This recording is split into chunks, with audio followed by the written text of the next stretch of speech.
Okay, how's it going, everybody? Final week, all the grades are done, all the assignments are turned in.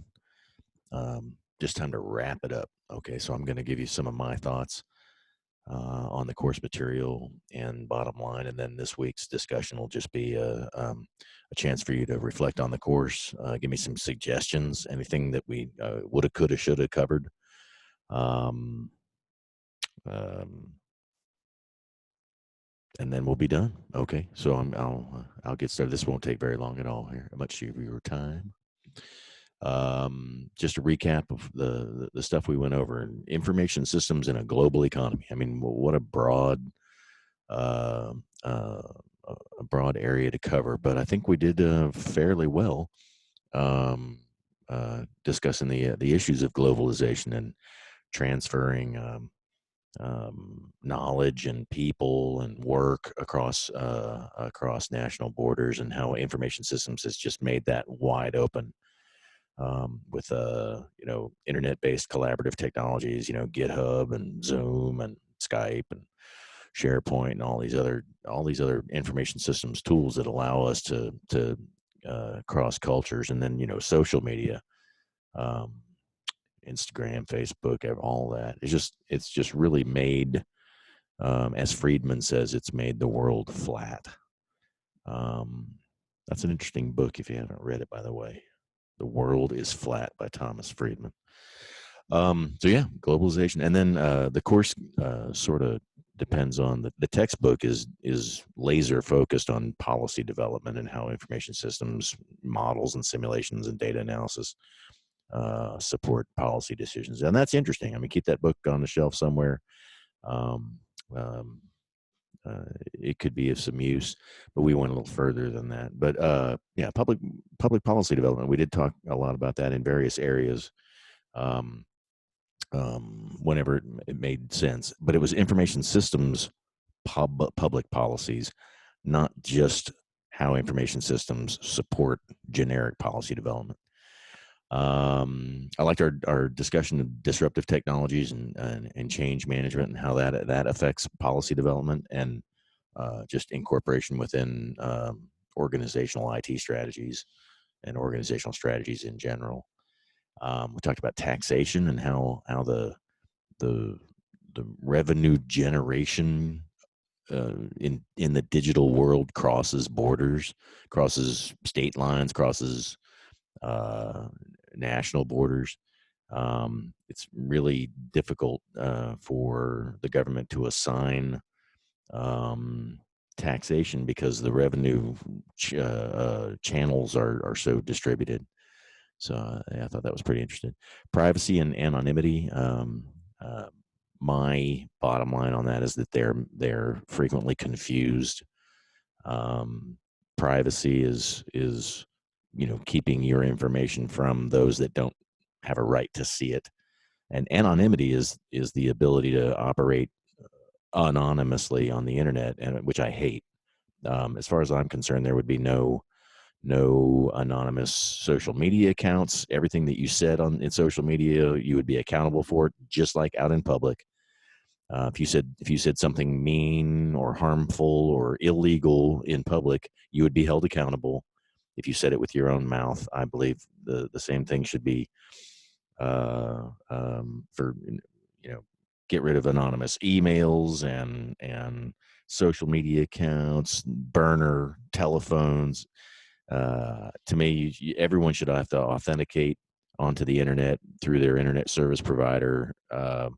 Just like you need a license when you walk into the gun store to buy a gun. You need a driver's license to drive away with a car from the car lot.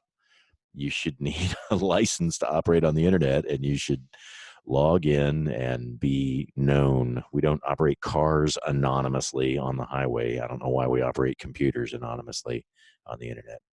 So anyway, you can probably tell that's one of the things I have the biggest opinion about. Great discussion on trends in IT, uh, where things are going with the cloud, blockchain, mobile, um, the aforementioned concerns with privacy and data ownership. those were interesting discussions. And then a little bit about IT strategy and nesting strategies. You'll learn more about that. There's a whole course on strategy development. But then I devoted 4 weeks, and I guess you could consider the residency weekend more to information systems research, which is really more important. This coursework is good. It's good to think about these topics, talk about these topics with your colleagues.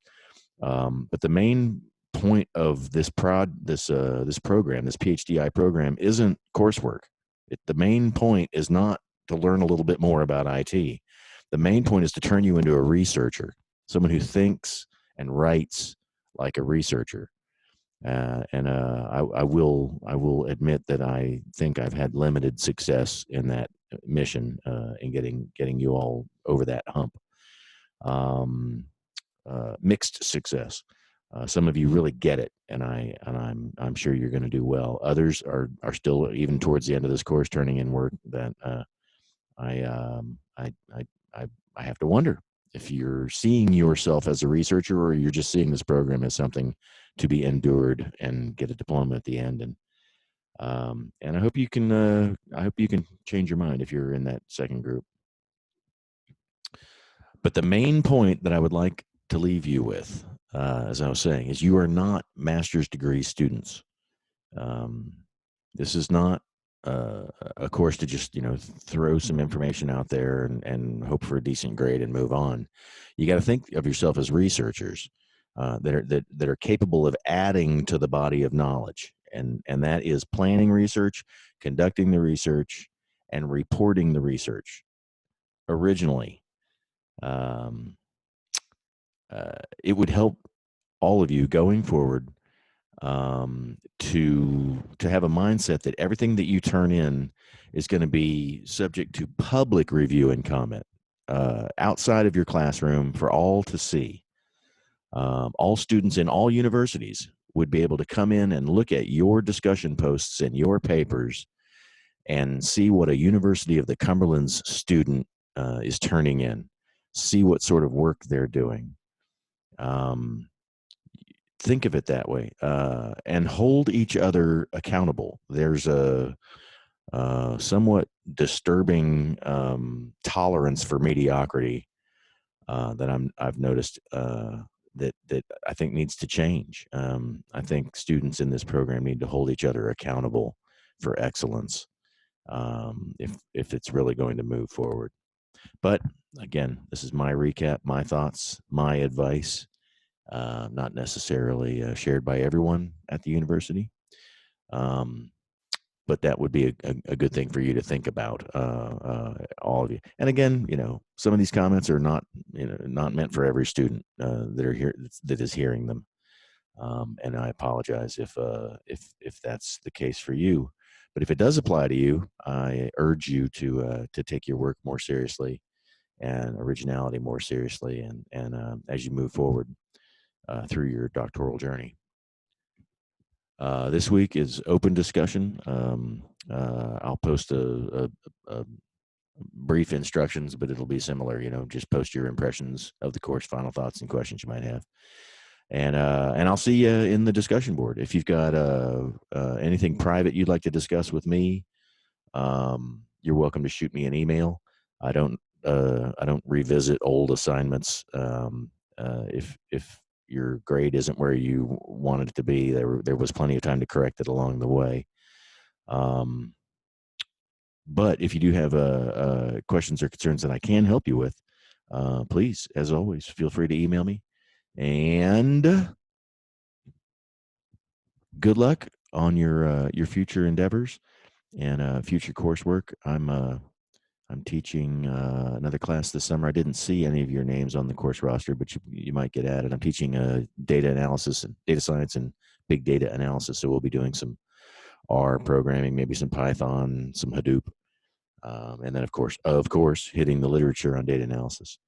So, all right, guys, take care. I'll see you in class discussion.